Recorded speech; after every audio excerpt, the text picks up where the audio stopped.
All right. Well, thank you everyone for allowing us to present during the 2023 ACFE International Fraud Awareness Week with this webinar. Wave Digital Assets is pleasure to be able to present taxonomy and fraud exposure and distributed ledger technology digital assets. And with that, I'll introduce myself briefly. My name is Dr. David Utzke. I've actually been working in digital assets for over 40 years now, both academically, experientially, as well as from a research perspective. My academic background is also in this area, as well as my PhD being in financial economics. Did my postdoctoral work in digital asset economics at MIT, and began working with the potential fraud and threats around digital assets when I was in military special operations during the Gulf War, when the first cryptocurrency was introduced, DigiCash, in 1990, writing briefing reports on how gaming and now these new cryptocurrencies in 1990 could potentially impact the landscape in warfare and other nefarious activities. So spent the last almost 20 years in IRS criminal investigations with the Cybercrimes Headquarters Unit, leading the education and field support in the digital asset investigation, criminal investigations realm. One of the first investigations that I ran was to assist civil IRS in developing a government action that would lead to what was produced as the Coinbase John Doe summons. I served that in November of 2016. Seems like yesterday, but when you say 2016, it seems like forever ago. Most recently retiring last year and moving into the private sector using my same skill sets.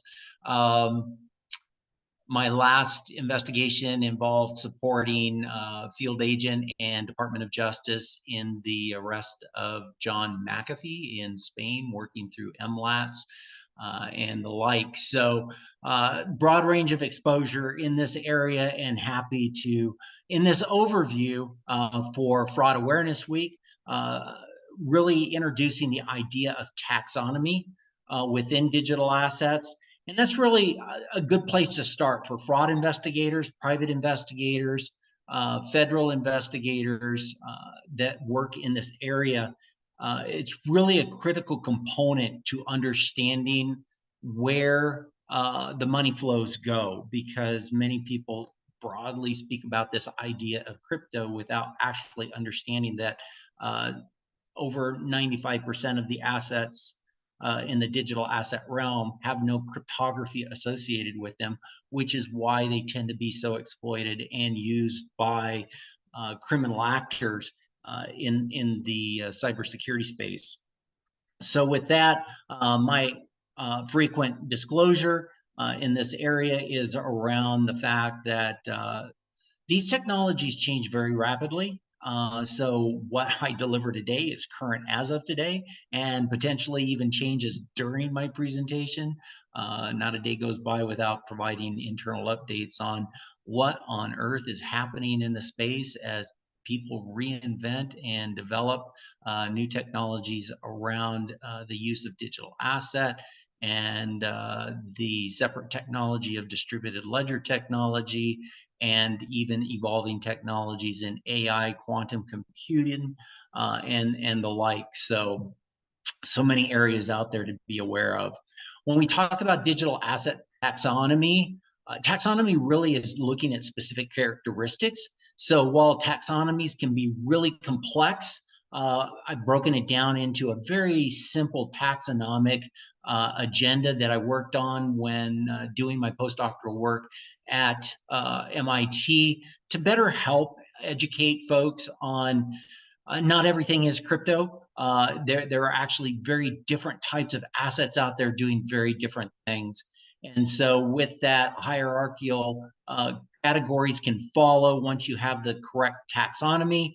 And so this isn't the kind of stuff that you'd find typically in articles on the internet. There is significant metadata that can be found if proper taxonomic protocols are followed in helping with even in the forensic digital space of understanding the wallet technologies associated with cryptographic key storage, of better helping support investigations. So with that, taxonomy is important, but so is, along with that comes a terminology. In the early days, distributed ledger technology has been around since 1990 with Dr. Habers and Stornetta introducing the first blockchain, actually for fraud prevention. It was used to timestamp and authenticate and log documents to be able to compare other documents that would be fraudulent or violate copyright laws are around these. So terminology is extremely important. Everything is not crypto. That terminology is flawed. And this was a recent example of a very interesting, not nearly as important subject, but Gen Zers on TikTok were poking fun at their older colleagues who use the term out of pocket incorrectly. Well, millennials and boomers use the phrase to basically say, I'm away from the office. I know I do that frequently. And even in the military, you know, out of pocket meant I'm not there right now. Gen Zers today use it to mean that you're acting in a chaotic way. So if you have a boomer or a millennial talking about being out of pocket, especially in the workplace, being out of the office, a Gen Zer would interpret that as you're being chaotic or out of control, whereas a millennial or a boomer is just trying to simply say, hey, I'm not going to be in the office for a little bit. So that's the significance that terminology plays in this space as well. And we're going to go through this in looking at the topology. So when we look at the overall taxonomy, we look at the topology of digital assets. So digital assets becomes the umbrella term for all digital assets. Digital assets can be broken into two components. It can be broken into virtual assets and DLT-based assets. Virtual assets and DLT-based assets are not a subclass of each other or even associated in any way from a technology standpoint, completely different technologies. So when taxonomically this is broken down, I'm looking at this as a technologist, as a computer scientist, as that is part of my background in financial economics, is the study of computer science. And when we look at the underlying technologies used in virtual assets, very different technologies than DLT-based assets. So many times you'll hear the government talk about virtual assets in their guidances, when in fact, they're actually talking about DLT-based assets, something that has a blockchain associated with it or part of the blockchain stack. When we take a look at further subdividing these groups within the virtual assets, we have virtual currencies. So those are going to be currencies that exist just because someone says that they exist. There's actually no code for virtual currency. So if you're looking at criminal investigations or civil investigations in the virtual currency space, I've dealt with many involving V-Bucks from Fortnite, which is a game put out by Epic, which is the company. Blizzard, Roblox, all have their own virtual currency. These are not currencies on a blockchain. These are not currencies that have code associated with them that you can track. These are currencies, much like the US dollar, that in 1792, when the first Congress that was established in 1789, in 1792, they created the Coinage Act. And the Coinage Act said, our value unit of currency is the US dollar. We now call it the USD, but bottom line, they didn't create any code around that. They just said, this is what it is. And that's what Fortnite V-Bucks does.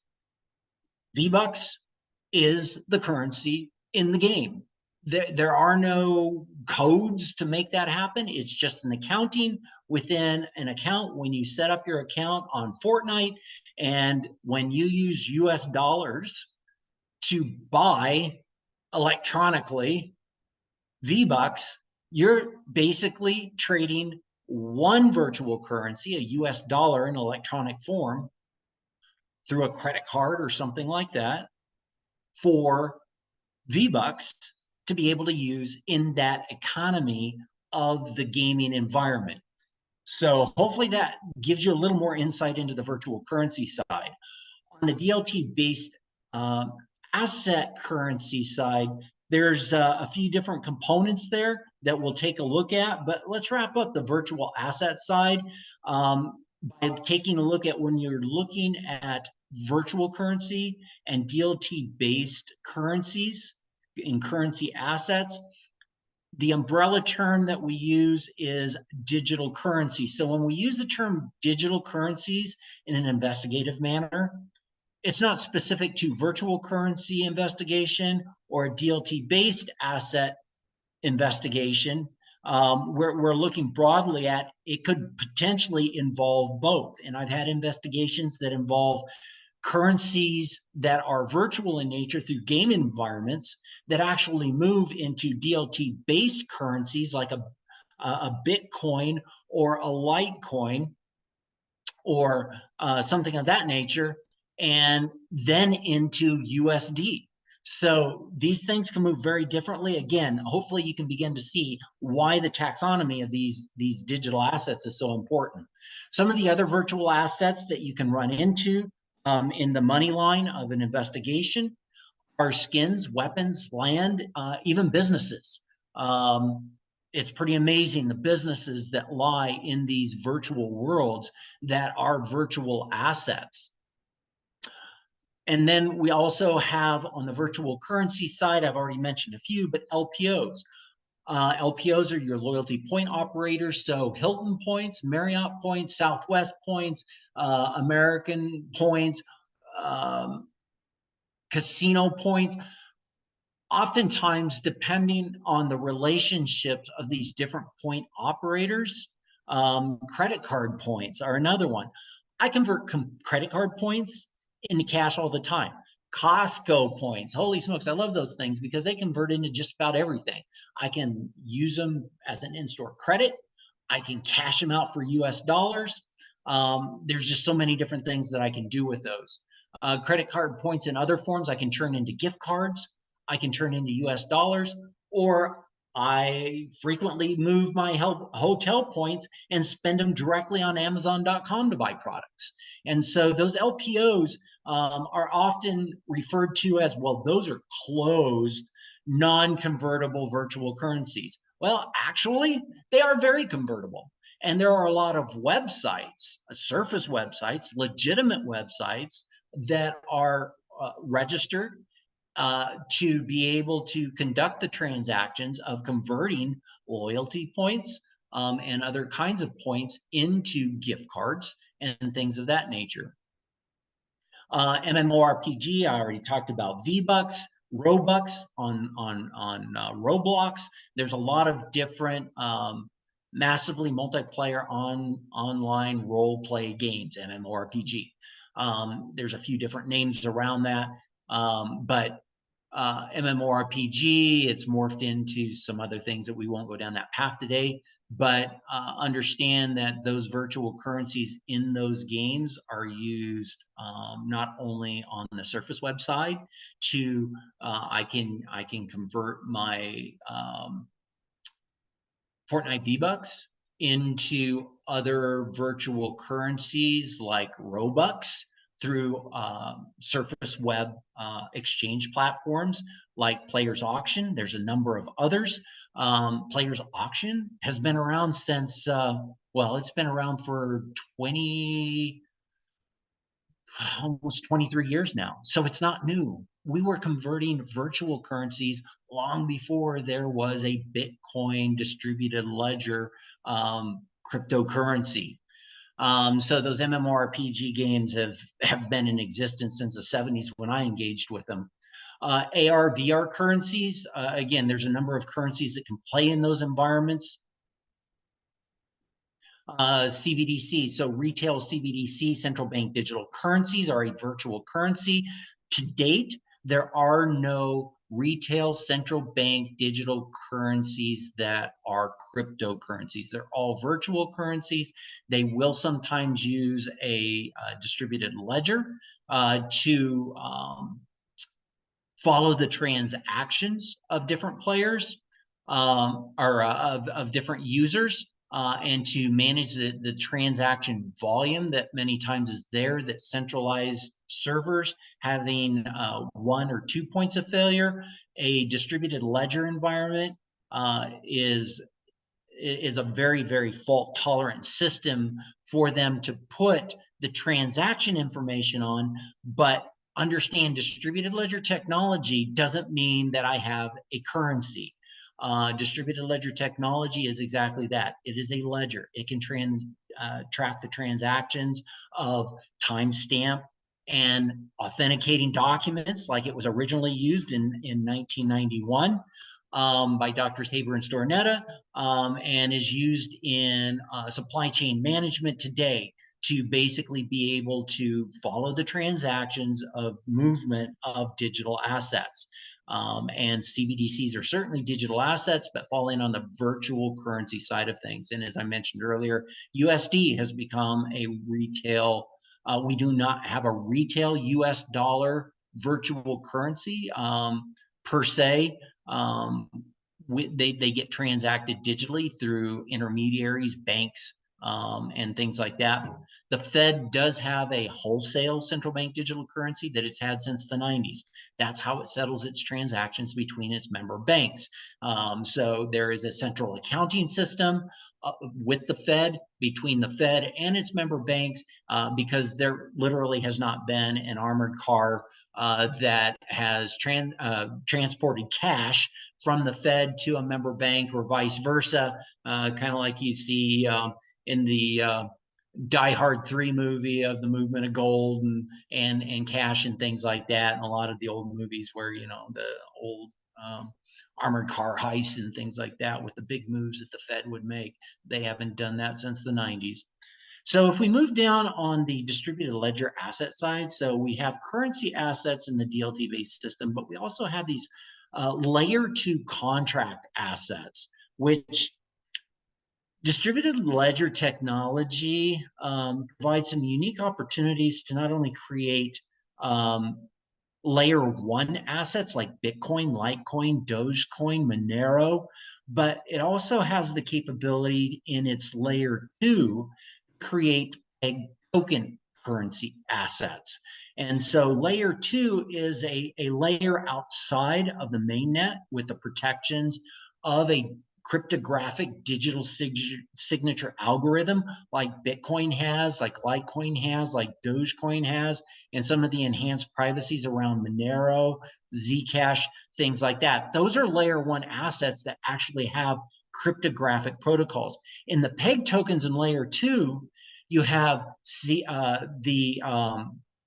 USDC, USDT, TUSD, a lot of those peg token assets to the US dollar, those don't have any cryptographic protocols, which again is why you find in that layer 2 space around vulnerabilities in those contracts for bridges and things of that nature, you end up with a lot of today where it used to be a lot of use of Bitcoin. Now it's in this layer 2 space around these peg token assets, the liquidity pools in layer 2, and the marketplaces that have been created for layer 3 and things of that nature.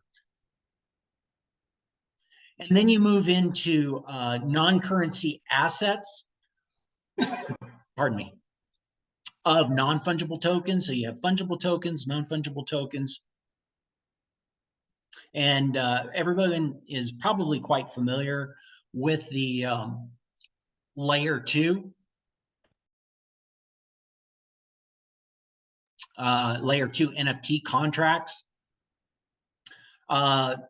Here's another example of the ledger when the token is minted in a contract that directs it to actually transact through the layer, because a token in layer 2, an NFT, does not have to be transmitted across the layer 1, the blockchain itself. They more frequently are transacted in private ledger transactions outside of the mainnet. So many times following the transactions associated with either fungible tokens or non-fungible tokens is heuristically, because many people talk about that being forensics. Forensics is scientific proof. We cannot scientifically prove that what we see on a distributed ledger is in fact true, because there are a lot of other activities that can go on. So we refer to analysis of these transactions as heuristics, not forensics. And that's an important terminology distinction to make here. Spent much time in court and making that distinction, and the court always appreciates that. So these non-fungible tokens transacting in private ledger space, it might show in the initial transaction and minting of an NFT, the original sale, and one might falsely believe that that ownership is at that address that you see transacted there, when in fact in a private ledger transaction that never hits the ledger, the distributed ledger, the open permissionless ledger that exists, actually happens in a permissioned private ledger someplace else. So I think you've got the gist of that. Won't pound on that anymore. Probably blows some people's minds. And it's like, well, that can't be true. Well, in fact, it is. And I've got many investigations to demonstrate it. So that becomes that. And then when we take a look at another class of tokens in the layer 2 space, so there's a multi-class tokens. The multi-class tokens simply allow a fungible token and a non-fungible token to be combined as a single multi-class token. So it's kind of like in the first use of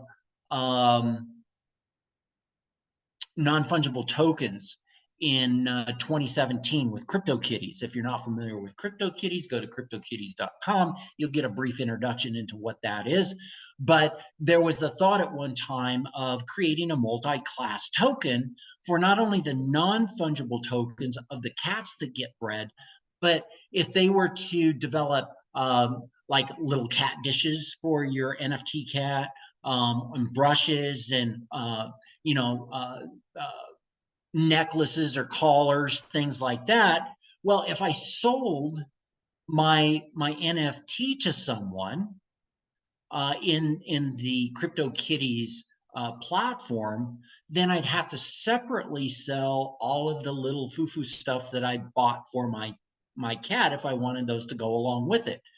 A multi-class token basically allows you to combine all those fungible tokens of the necklace, of the brush, of the dish, and combine it with the NFT to actually have a single transaction to the new owner. So multi-class tokens are really cool things. And again, in an investigation, something extremely important to pay attention to and be aware of. So that leads me to, I've talked about layer 1, layer 2, and so I want to break down that distributed ledger stack for you a little bit, because in our base layer, layer 0, that's our internet protocol. There is no web-based component here. Understand that the internet, which was introduced in 1990, I grew up on ARPANET for 10 years. ARPANET was a very, I would say, closed early internet prototype used specifically with academia and government. In 1985, War Games with Matthew Broderick. That was the day of ARPANET, when you put your phone on a modem and heard all the squeaking and squealing and tapping into government secrets, right? So the internet is something completely different than web pages. Web pages actually weren't introduced until 1991 by Sir Timothy Berners-Lee. So the internet doesn't need web pages. Web pages, however, need the internet. So don't misunderstand. There are actually two separate technologies: web page technology and internet protocol technology, and the two terms are not to be confused. They're completely different technologies, with web pages lying on top of the internet system that we have. And that's exactly what we do with the blockchain or distributed ledger, because we have other types of architectures around distributed ledger technology that we'll talk about in a little bit.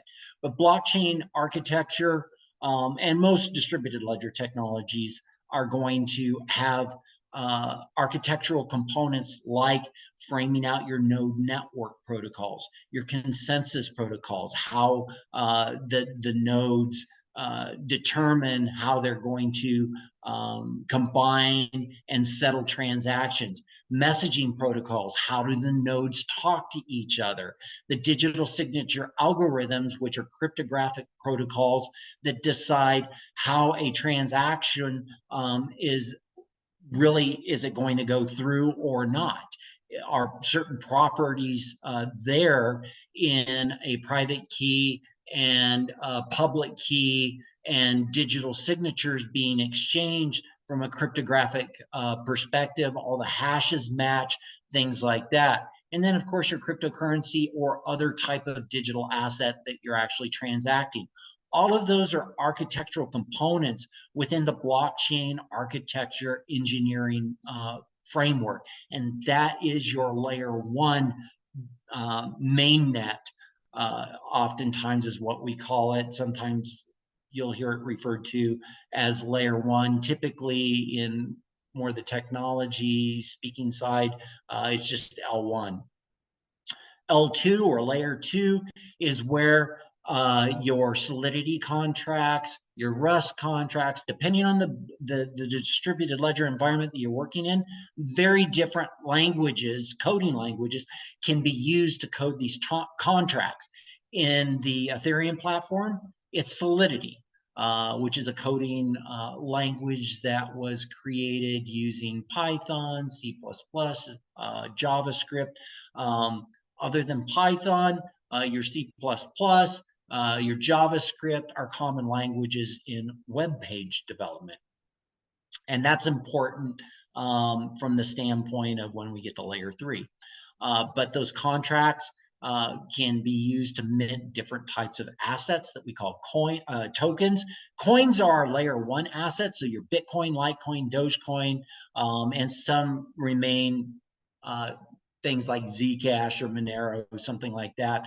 But your layer one assets, the terminology usage in the technology perspective, are coins.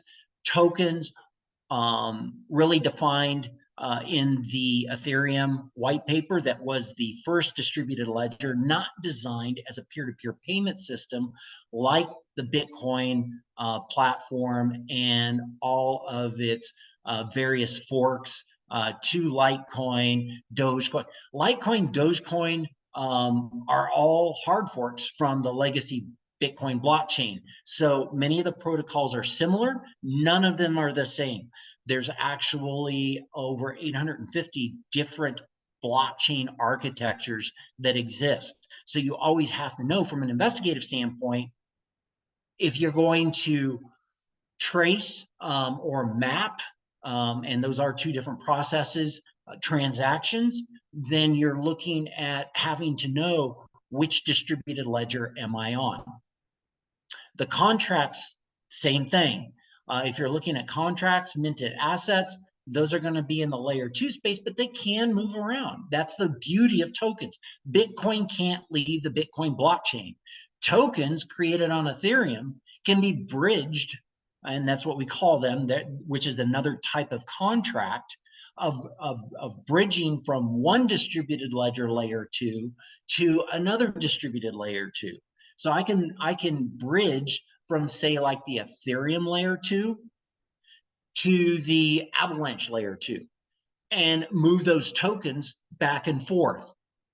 Roll-ups are a way of, in essence, running the contracts, executing them in a very different way than what the Ethereum platform originally stood up in 2015.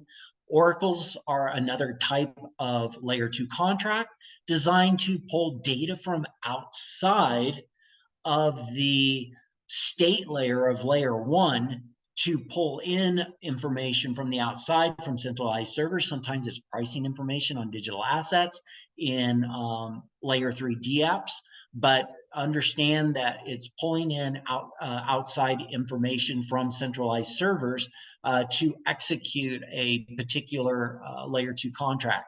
Payment channels are another layer 2 asset. I already mentioned bridges. So payment channels like Lightning Network, Omni, there's so many out there that have stood up in the last few years. There's no way I can possibly elaborate on all of them, but those are some of the more familiar ones. And then layer 3 is your distributed application space. Those are your distributed applications. As opposed to a centralized application, we now have distributed applications that actually function by executing the layer 2 contract from that layer 2 off that mainnet. And what you're doing is interfacing it with a web page that lies on the internet.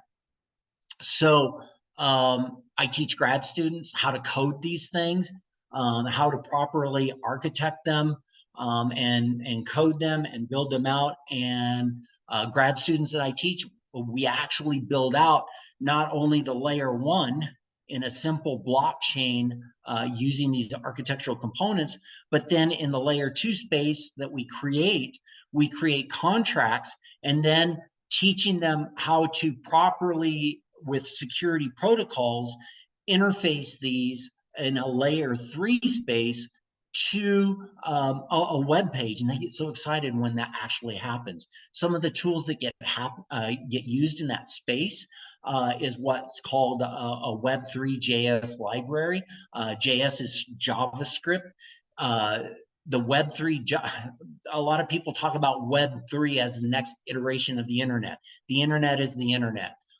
Web pages are web pages, and Web3 is a way to communicate the contract language into web language and allow humans to then interface through a web page to the contract.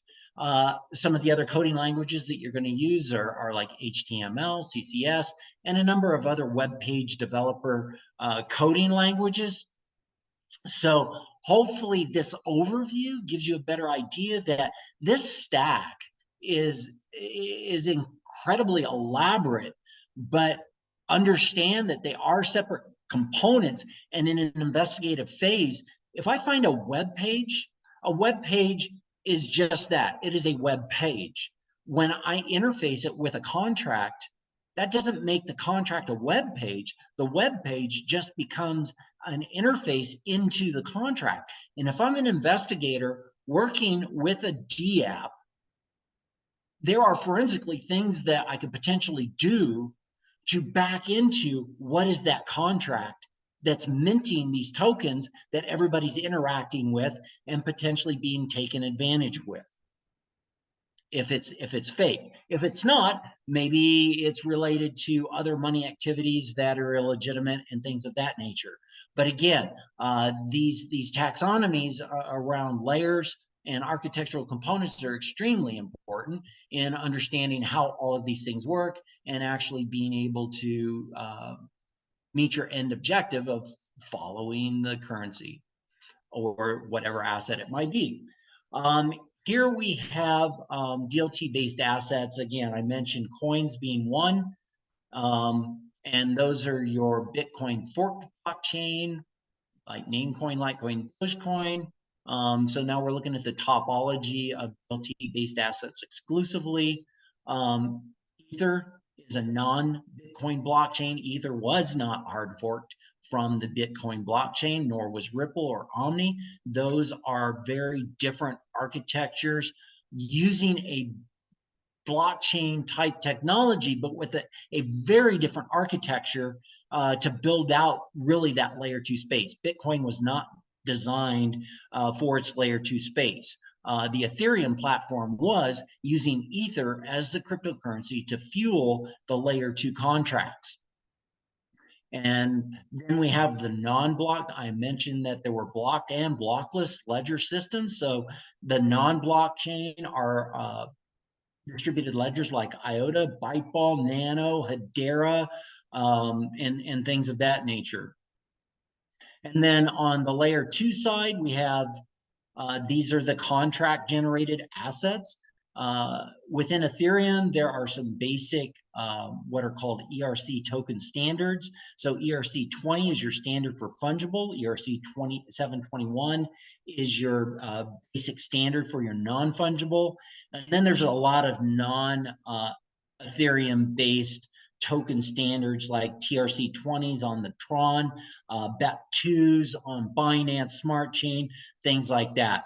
So here again, hopefully you can see the importance as an investigator to understand what token assets am I dealing with and where are they coming from and what is their token standard so that I can determine what distributed ledger layer 2 I might actually be looking for and maybe how they interact. So when we take a look at these layer 2 assets, tokens, we can break them into two basic categories, the fungible and non-fungible. And if they get rolled up into a multi-class token that we talked about before, that brings in an additional nuance heuristically to our investigation. But at its basic state, we're going to look at just these fungible and non-fungible. And we can then really look at them as two different, fitting into two different areas as they exist today. Again, I keep will keep reiterating that these technologies evolve very rapidly, but as of today, we can essentially break the 95 plus percent of roughly the 24,000 plus digital assets currently in circulation into these two areas of either capital tokens or commodity tokens. Either that or they're coded to do a combination of them. So in its basic form, capital tokens, we can look at our security and utility tokens. Securities are basically tokenized RWAs, real world assets, or IRLAs in real life assets. IRLAs are more on the, what we'll see in a moment, the collectibles. The RWAs, or real world assets, is a term typically used more on the financial side. Utility tokens actually provide access. Security tokens, though, can represent shares of stocks. There are currently tokenized shares of Tesla, Apple, Google, that all trade on distributed ledger exchanges in DApp, the layer 3 space. Debt tokens, several cities have issued city bonds by tokenizing those debt instruments and circulating them on a distributed ledger marketplace. Derivative tokens, hybrid tokens, again, you can code these to do multiple different things. So coding of the token is something very important to pay attention to. And whenever you're dealing with a token, you typically always want to find the contract. If you don't know how to read the code, that's when it's time to pull in an expert that does and be able to explain to you what that token actually can do, what it can't do, and what other addresses that it might interact with as part of its code, how much interaction the developers actually have with being able to peel off fees and other amounts, sometimes penalties, And so that also applies to all of these other token contracts. So on the utility side, sometimes the token is coded as a service token, i.e., giving me access to a particular platform. It might be discount token. There are governance tokens that also act as discount tokens. So governance tokens, which I just dropped in there, can also act as discounts for services. So if say we have a DAO, a distributed autonomous organization, and it buys up real estate. And there are several of those out there, or other types of real world properties or assets. Because I'm a majority holder of the governance token, that token might actually be discounted for me because it's coded with a discount because of maybe when I bought it. And maybe they only discount like the first 100 people that buy that governance token, and then all tokens after that do not get that same discount. So you can see how multiple coding can come into play. Equilibrium tokens are more in the liquidity pools, in the distributed finance space of layer 3 with the DApps. Again, I wish we had more time to go in all of these, but we don't. But let's jump to the commodity side. So we have our collectibles. Those would be like your NFTs. Oh my goodness. Taylor Swift concert tickets, T-shirts, blah, blah, blah, have all been tokenized as IRLAs, in real life assets that people trade. All NBA cards, NBA, NBA, so all of the major sports leagues have kind of gotten into that NFT space and having collectibles. As I mentioned earlier, the commodity token space can also be pegged tokens. There's really 3 main pegs that you see. There's roughly 71 different pegged tokens. The majority of them are pegged to the US dollar, but there's also euro pegged tokens out there, and there's actually gold pegged tokens. So I can peg a token either to the underlying value of gold or directly to gold that I hold at in a gold vault. And the Royal Mint Gold outfit in Europe does that. So that gives you a breakdown of those token assets. And again, to take a look at the DApp space, I've talked a lot about different platforms, things like that. I just kind of want you to see how complex that distributed application space is, from primitives, units of value that get used. A lot of the peg tokens, like DAI, Tether, US, which symbol USDT, and others. Aggregators, bringing together buyers and sellers of assets. Oracles, as I mentioned, even Coinbase has created an oracle to pull in pricing information for its assets. Chainlink is probably one of the biggest out there in terms of oracle creators. And then, of course, your wallets and your front ends, and the third one up from the bottom are your developer platforms and your backends. So in creating a user interface, which we said is what DApps do, it creates that user interface. You have a backend and you have a front end. And again, grad students learn how to figure out what we talk about creating the back end, and then we have to create the front end. And all of those things become quite complex initially, but when you actually are in there hands-on developing and coding these things, all of this starts to make sense. And as an investigator, it definitely is extremely important to understand how all of these things go together. Or if you don't, then it's time to pull in the expert, just like you do in digital forensics. When you get a computer that maybe has information on it, unless you have, like myself, I'm a certified digital forensic examiner. I would not do that if I didn't have that training to dig into that system, because if any of that is going to become forensic evidence, and that is forensic evidence as opposed to the tracing and mapping data that you actually get, which are heuristics. But I can actually destroy forensic or even heuristic information if I don't handle it the right way. And so maybe it's time to pull in an expert to assist you with that.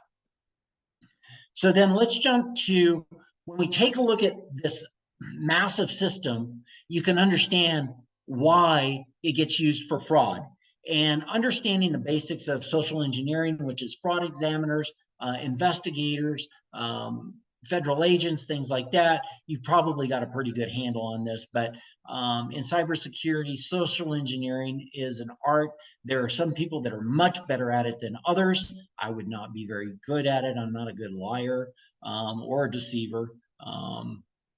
I learned that even growing up. I could never lie to my mom and dad to the extent that I could convince them I was trying to, yeah, it just didn't work for me.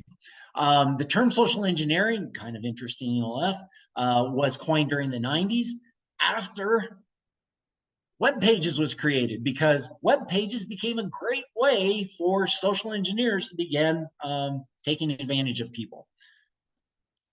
First steps to social engineering that you typically see in schemes and scams. Social engineering really can have multiple time frames, from a very short, quick hit, which we typically define as a scam. It's in and out, versus schemes, which run longer, sometimes days, weeks. I've seen them run up to months, working with a sheriff's department up in the Northwest right now.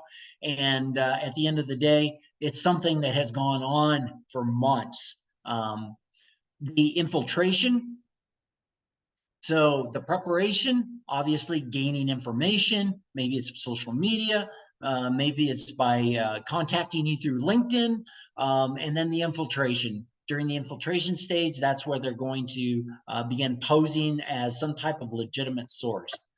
And then exploitation, that's where they jump in and start basically using all the information that they've collected and developing that rapport to begin to execute.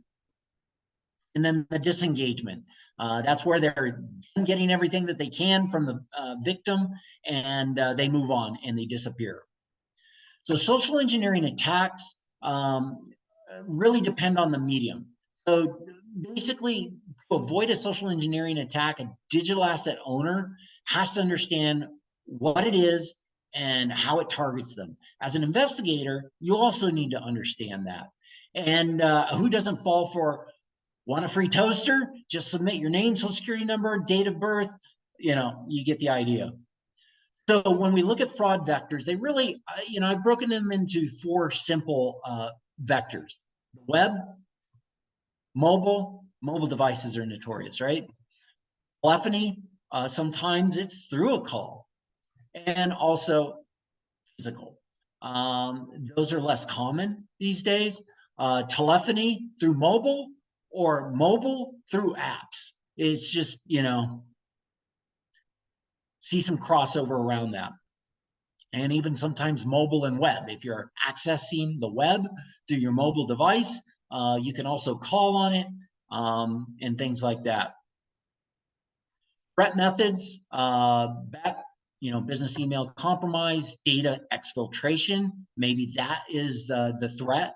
URL phishing, scamming, spear phishing, all of these different types of spams, too many spams, and to even try to unpack in this environment, or in our session here.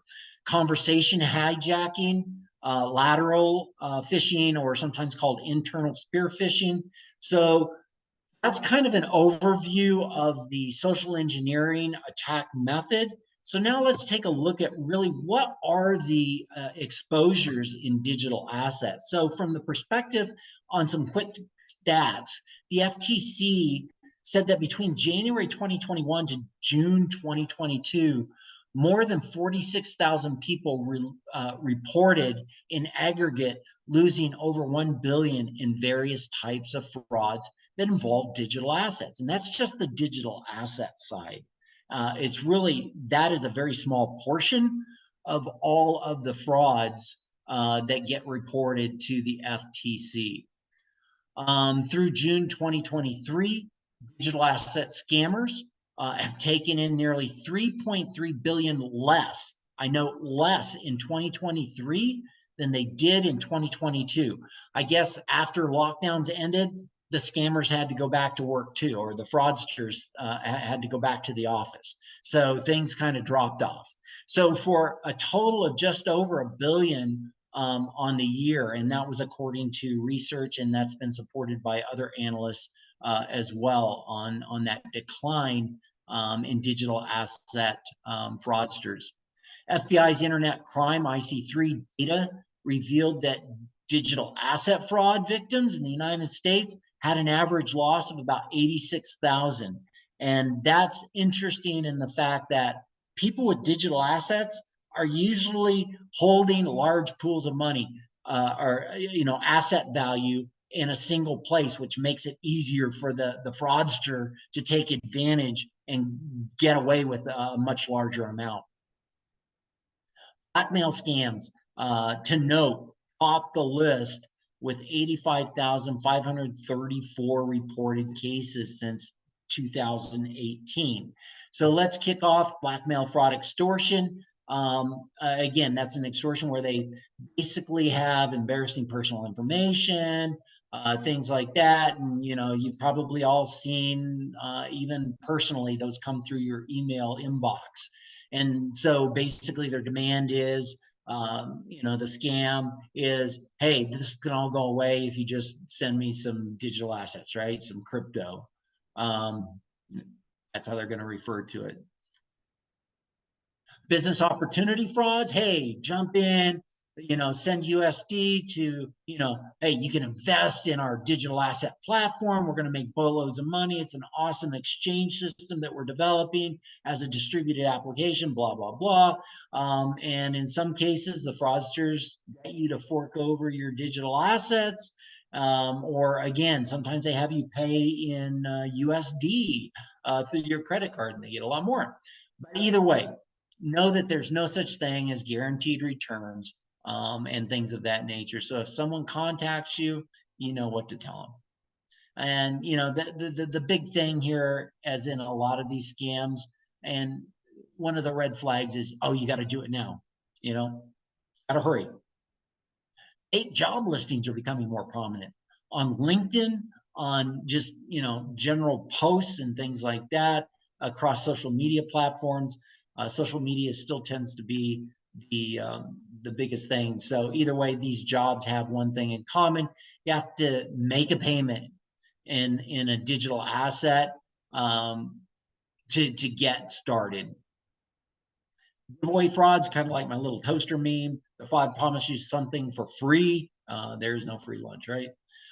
So many scammers pose as celebrities, influencers, things of that nature. An example, a year or so back, Barack Obama over social media in order to people to entice people in sending Bitcoin to them.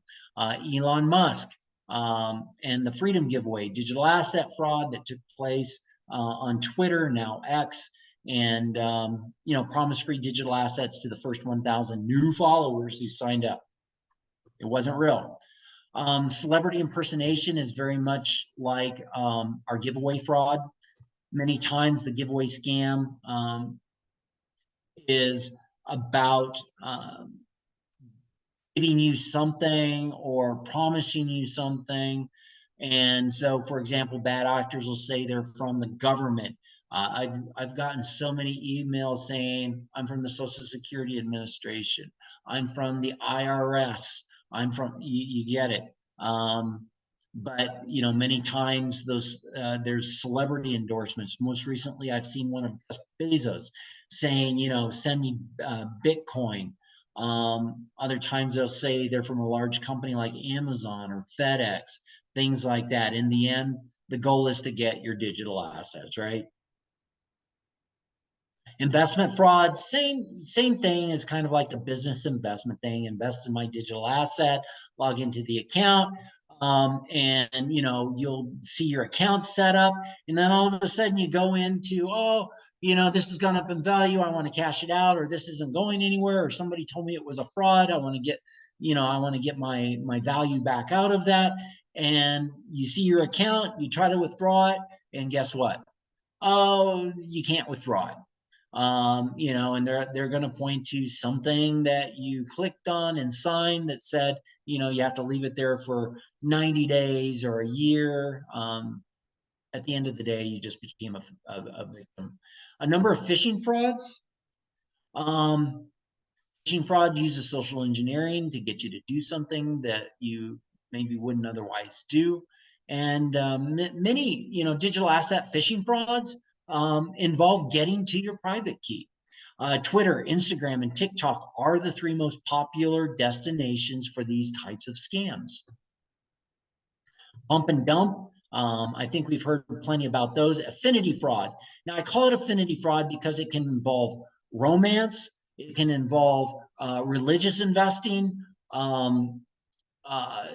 terrorist investing, or contributions go very much into that. As a matter of fact, one of the investigations I started doing in 2016 after I wrapped up the Coinbase John Doe Summons was looking at 501c3s on college campuses, and began to see large flows into those 501c3s on campuses. And you had people donating to these campus 501c3s on college and universities.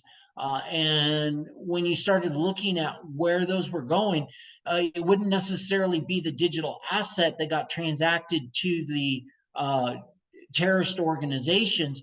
These were just funding cells. They would convert it into US dollars before actually, or some other government issued currency, before sending it on to the terrorist organization. But I'm even working with law enforcement at the county level on a puppy scam. That is a very interesting case. So affinity can come in many different ways, not just in romance. AI and artificial intelligence, these things are getting bigger and more integrated, especially into social media bots, avatars that are AI driven. So it's not just NLP type AI bots, but you have avatar bots. Several months ago, a guy that announced on YouTube that he was in love with one of the avatar AI bots. And yeah, it was a rather interesting story. Look it up. It's out there. And but deep fakes have certainly become more of a problem. And that was the case in the Jeff Bezos celebrity endorsement. It was an AI simulation of Jeff Bezos that was enticing people into the fraud. So with that, hopefully I've covered a range of things. We've talked about the taxonomy. We've talked about the topology, the typologies, terminology, and gone over some of the red flag fraud type activities that, when you're looking at digital assets, are some of the more common ones for 2022 and 2023. And if you ever have any questions, feel free to reach out. Be happy to answer any questions that you might have. So with that, thank you for joining, and hopefully you find this information extremely valuable in your investigations.